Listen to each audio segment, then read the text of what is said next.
are now listening to Thinking Out Loud with your hosts, Jay-Lip and J.Rhodes.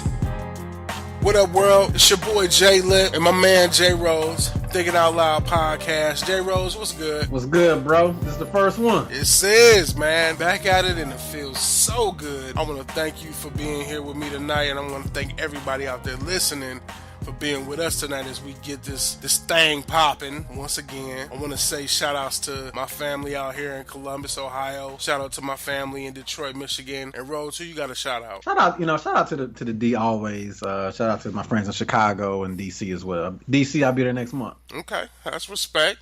What you going out there for? Don't worry about it, okay? All right, anyway, we back at it, man. This is, we get it in. This is what we do. You know what I'm saying? This has been a long time coming. A lot of time and energy has been put into this. And I just want to say, first and foremost, I want to shout out Daisy Smith for the beat on the intro. That's my man, 100 grand. My that's dude, love right there. Beautiful, beautiful music. My man got me right there. And I also want to say a shout out to Rob D on the logo. So with all that being said, I had a conversation with my bro today, and we talking about Trump with these feds in Chicago. Now, for those that don't know, there were recently 2 stories where young black children were murdered at the hands of their own. There were still lives lost, and we trying to figure out what do we have to do to resolve that issue. Now, Trump said, bring the feds in. I'm saying, bring the feds in. My boy Rhodes, who's living out in Chicago, would have a better perspective on it than I would, so I'm going to give the floor to him. Well, first of all, I do think that the violence in Chicago does deserve more national attention. And it's really weird because Chicago is so segregated. You can live in Chicago and not like hear gunshots in your neighborhood, but as soon as you turn the news or you look at the newspaper, there's definitely a lot of violence and stuff going on. So it definitely deserves attention. I disagree with President Trump's notion to bring in the feds, quote unquote, because I do believe that increasing military presence or having outsiders trying to deter the violence, it may prove successful in a short-term period. However, I do think that it would cause increased tensions and not solve the real problem, which is brokering truce and raising awareness and consciousness in the urban communities. So I got to challenge you on that. And you said brokering truths, raising consciousness. To me, what does it take to do that? If you can't tell me what somebody can't do that won't help, tell me what you can do that will help. So help me understand what you think the solution is. Well, I think the solution is, like you said, first of all, we need to get to the root of the problem, and there's a lot of layers to this problem, which is going to take a lot of time. I'm not going to go into that whole other conversation, but let's say, for example, strictly thinking of the violence, it's gang related, it's possibly drug money, some beefs with families, a woman involved, those kind of like higher level surface issues, right? Right. And, so what I propose is, and shout out to Minister Farrakhan and others like him. We really, here we go. we really do need to sit down and have town hall meetings and really sit down with these leaders of these factions and be like, hey, I understand what you grew up in, what you believe, what you feel like you're protecting or wherever you're fighting for. But look at the result. You're not helping anything, and actually you're hurting us. And whenever innocent lives are lost, especially children, everyone gets affected by that. And the fact is, they just, it's part of the game, or they were just in a crossfire. I didn't mean it. That's unacceptable. And then, like I said, you got to think about what are you guys really fighting for? Is anything that you think you have? Because they don't have anything. You're right. And to that same point, if they don't have anything and you're asking people to stop shooting and you asking the drug dealers, the thugs, the everybody on the block who's just trying to get it by any means, if you're trying to say that they need to sit down somewhere and have a conversation, how is that logical if by this point they're not fazed by the fact that they're killing kids? They're not fazed by the fact that they're killing innocent people? So again, my stance is with Trump saying bring the feds in, if we have feds on every corner with the AK, step outside, you getting blasted. If you want some bullshit, if you step outside and you getting blasted, my thing is, doesn't that strike fear in the hearts of those that's doing dirt? And doesn't that give comfort and security to the kids and the parents who are just trying to go out, go to school, go to work, and do their thing? Absolutely not. You're just basically making a concentration camp because all of the violence is really taking place in these poverty-stricken districts and communities where they don't have the sufficient funds to educate themselves properly, to feed themselves properly, and get education. So putting some soldiers or the feds or the CIA, whoever with guns and AKs, you're just making a concentration camp. So you equate a concentration camp from the Hitler Nazi era where they put Jews into gas chambers to what's going on with Trump recommending that they put feds in Chicago? Is that what you're saying? I mean, it's along the same line of thinking. Basically, what you're saying that these people are inferior. We possibly need to wipe them out or at least push them down, push all the action down to a certain area, and they can't govern themselves. I mean, that's one of the things that I totally disagree with. African Americans, minorities, people of color can definitely police themselves. However, we do need to attack a lot of the roots of the issues that's going on in our community, which were perpetuated by the ruling white class. Okay, so you said that they can police themselves. Why haven't they? It's 2017. Why haven't they by now? Well, I think they have been to a lesser extent. I mean, I think whenever you have factions or communities or involvement with the police, where it's a neighborhood watch. We both are from Detroit, which I don't necessarily think they were along the right line of thinking, but the Detroit 300 or whatever the case may be, there has been instances, the Black Panthers throughout history, where people have tried to, the Nation of Islam, people have tried to police and curb a lot of the radicalism or the crimes in the community. However, the thing is, if everyone's not involved, if everyone is not engaged, and people are just kind of worried about themselves, like, no, I'm just going to do me, I'm getting out of here, I can't wait to move out of here, then what you do is you basically bring the value down in your community. You're not helping the community. You kind of just escaping. And what you're doing is that taxpayer base, those children that went to that school, the tax dollars, all of those things have a detrimental effect on that area. And what it does, it leaves it to a vacant homes, wasteland, playgrounds. And who runs those areas? The drug dealers and the thugs that you put. You're right. So you mentioned two things. You said first, you have people that have tried. The Honorable Minister Louis Farrakhan. You mentioned people that have come to the city and tried to intervene, but it hasn't worked. So that's why it's been working, but there's still far too many. No, but it hasn't worked. That's my thing right now. Is you're saying that they tried and they failed, because if they tried to speak to those people and the people didn't listen and acknowledge that the truth is they need to abolish whatever activity they were doing that are destroying the community, they haven't turned away from it. So that's the first issue I have. And the second issue I have is talking about people that are leaving the community, but it's almost like you say it in a way that we should be guilty for that. And I'm saying we as in a person who's in a community like Chicago, and I'm speaking in that manner and saying, if I'm a father of children, I have a wife, a man's job is to protect and provide. I can provide anywhere in this world. I can find a job. But when it comes to protect, that comes to my community. And I feel like when you look at these young children just this week who have gotten murdered by people out of sheer violence, unfortunate circumstances, I feel like, isn't it your responsibility to take your kids from that environment? I say that question to you because I want you to think about it and put it in perspective of if it was yourself, and what you could offer your children and what you could offer your wife and your family as far as safety. How can we shame the people who choose to make that decision? Those are a lot of great points, Lip. And I'm going to quickly touch upon a point you did make about basically people in the past, like Minister Farrakhan, they failed. I don't think that's a failure. Let's say, for example, you've got, 12 drug lords or gang lords going, out here basically promoting violence and territorial beefs. And Minister Farrakhan has a sit-in or sit-down and says, guys, please stop the violence. And let's say maybe two of those people are touched to the point where they like, you know what, I'm not going to do what I used to do, or I'm not going to do that. And yes, there's still violence going on. But I wouldn't call that a failure. I would say that's a step towards the progress. It doesn't solve the problem, but it's definitely a step towards the right direction.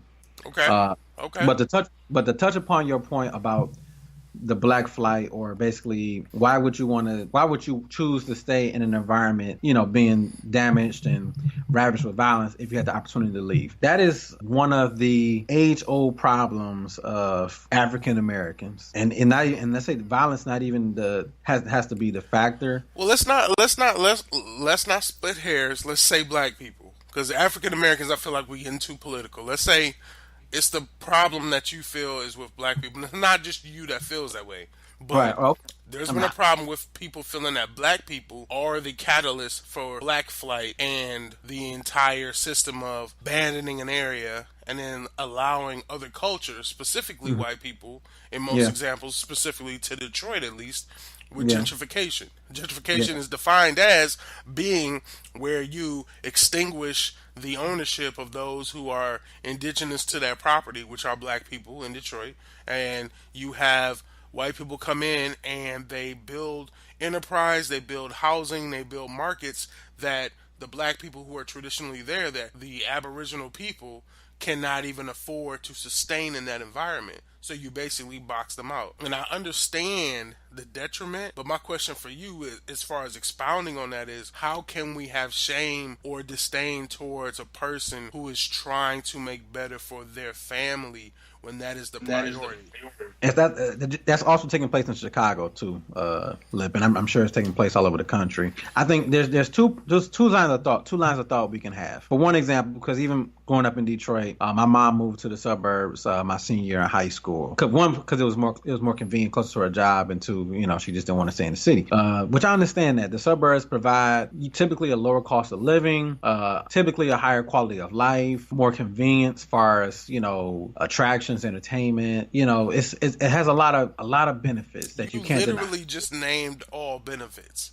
Okay, well, I'm going down the list, but here's the problem with that, and I'm gonna take it back to even back in the days before Black people became the number one consuming demographic in the world. We were not just consumers, we were producers. You've heard stories of Black Wall Street. You've heard stories of post-emancipation where Black people took pride and producing goods, sharecropping, things like that. Yep. We were producers of our own community, mostly because white people in power did not allow us to consume their goods or go in their stores or partake of those liberties. Absolutely. Now, the adverse effect of that was once segregation happened, we stopped becoming producers and we became consumers because we felt that those products, and maybe there's some truth to it, were better and had more prestige than the products we were doing. Now, fast forward to today. We've got all types of Black businesses, Black restaurants, and we try to support them, but let's not pretend that we haven't thought in our heads that the service probably might not be as good,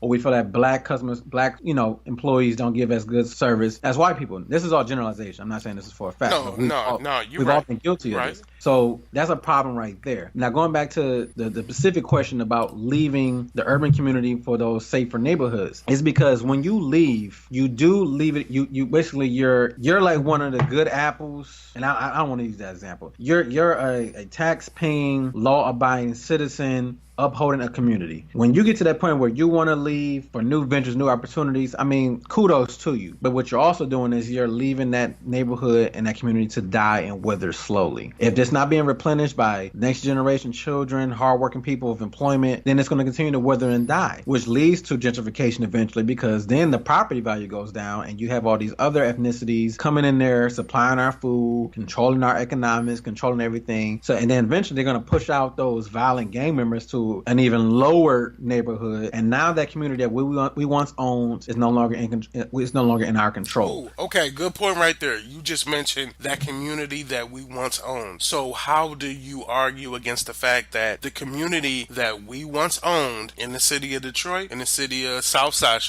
in Chicago, Southside area, you just acknowledged the fact that the Black family in general, the culture, the community owns that city, and now it's at a deplorable state. It's at a state where kids are getting shot. I mean, quite honestly, everyone is getting shot because of gang violence, because of the indoctrination of lack of education. If you say with that same statement that we own the community and now we're getting boxed out, well, where do we draw the line and say what has to happen to fix that ownership? Is it under bad ownership? Does the ownership need to be removed? And is that an acknowledgement to say that the Black community at this point can't handle the responsibility of owning that community and being responsible? What does that mean? Absolutely not. I think for one, we need to hold each other accountable. We need to get out of that mentality that I'm just doing me, I'm gonna get mine, it's none of my business what they do down the street. Now granted, I'm not saying being nosy, because obviously we all entitled to some privacy. We need to go back to the old way of thinking that it takes a village to raise a child, and everyone in that community needs to be responsible and knowledgeable of what's going on. I mean, there's a lot of issues that I can point to that kind of lead to this problem. Well, let's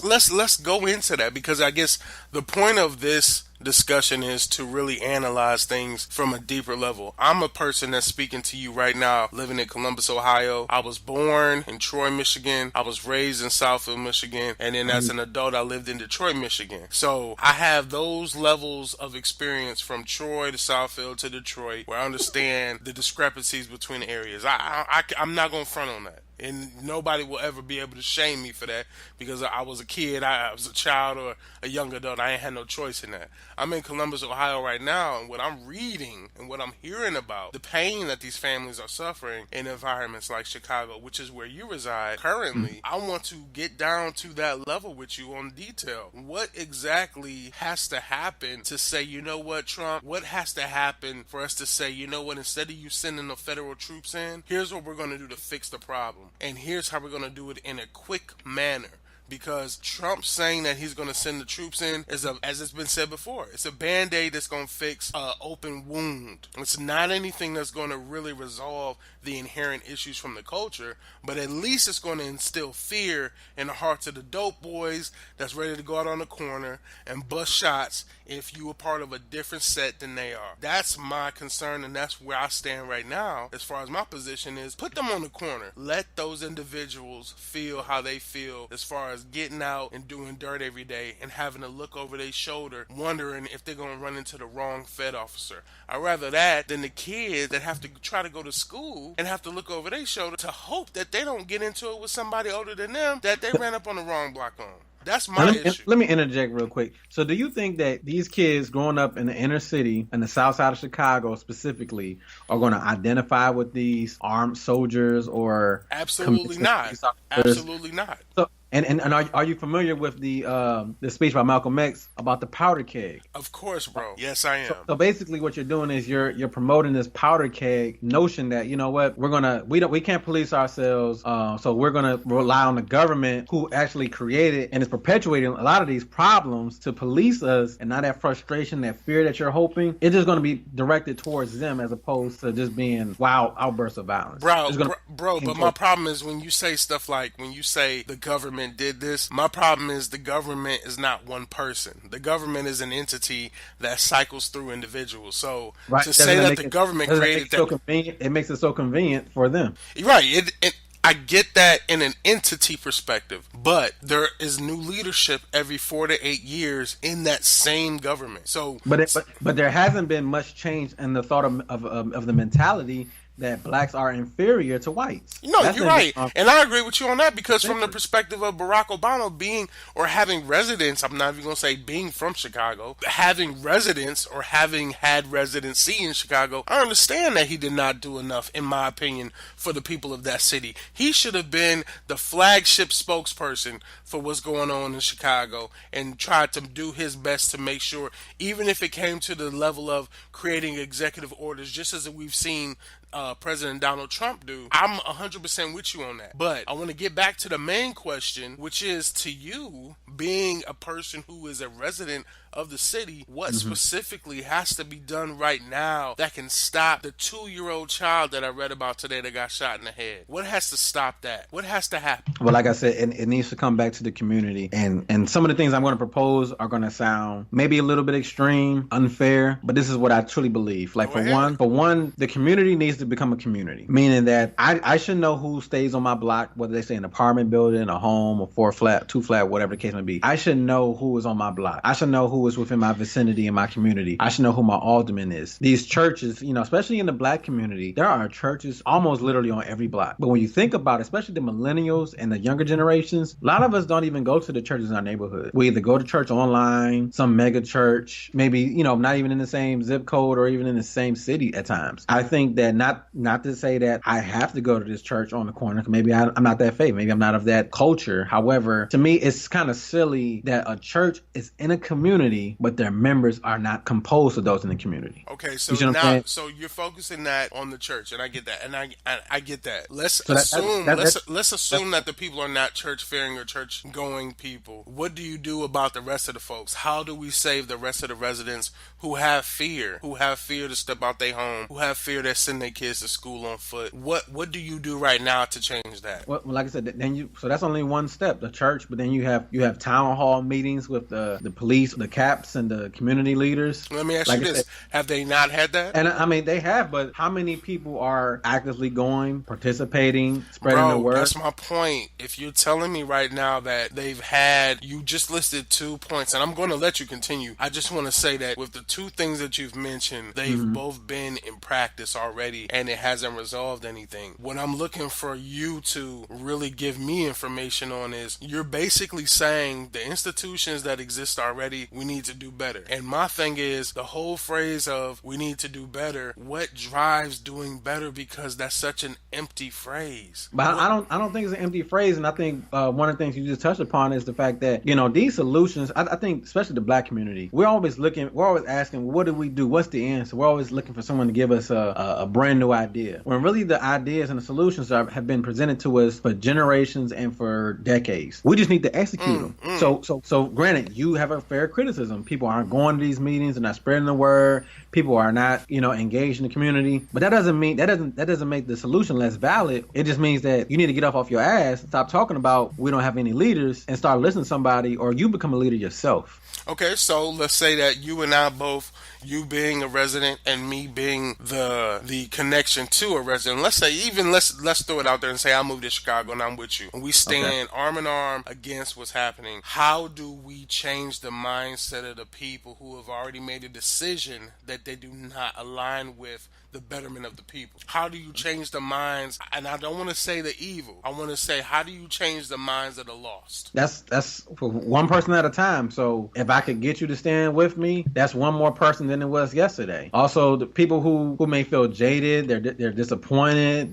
they've lost someone. I think that's granted, they might say, well, I'm never coming back. I can't wait to get the hell out of Chicago. And they have a right to feel that way. But at the same time, and that may happen over time, they may feel, you know what, I lost someone, but if I move away, I'm turning my back on someone else who's in that same position. If I can stand with J-Rhodes and Jay-Lip and take a stand and speak out against this senseless violence, maybe I could save someone else's child. You know what? What I feel like what you're saying is very pertinent, but it's also very theoretical. And by theoretical, what I mean is it sounds great in theory, but I do not see the action or the response to your proposals with what has been given the opportunity to the city of Chicago, and the same with Detroit. I feel like in general, the opportunities are there. There are big brother, big sister programs all over the cities. There are opportunities for apprenticeships. There are opportunities for the equivalent of an internship to allow people to have jobs.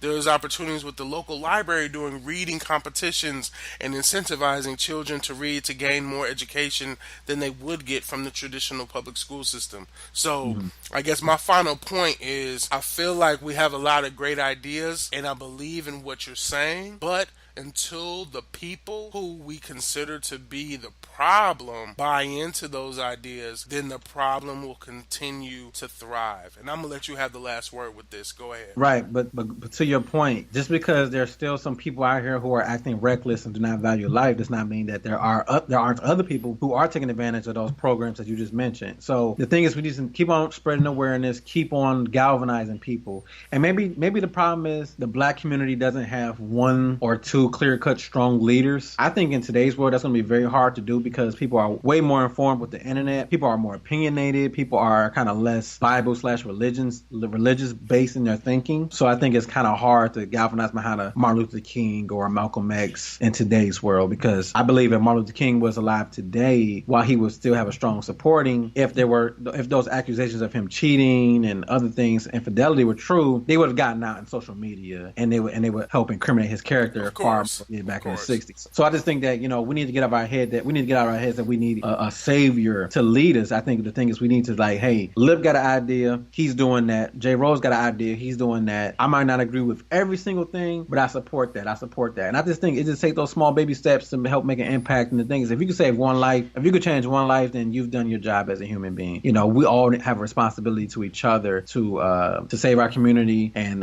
raise our children. You know what? I can't disagree with that.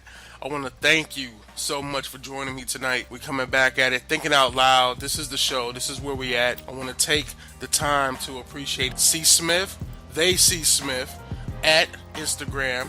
That's the man with the intro and the outro on the beat. I want to also take a moment to thank Rob D on the logo. You can catch him on YouTube. He's got his own channel. And everybody else who's just listening right now, we appreciate everybody for just taking the time. You know what? It's only going to get better from here and bigger from here. And let's get it. I appreciate you, bro. Thank you very much. And we out. Thinking Out Loud. It's your boy Lip and your boy J-Rhodes. Yep, we out here. This episode of Thinking Out Loud was executive produced by Jay-Lip. Music provided by Daisy Smith. Artwork and logo provided by Rob D. And sponsored by you, the people. We thank you for listening.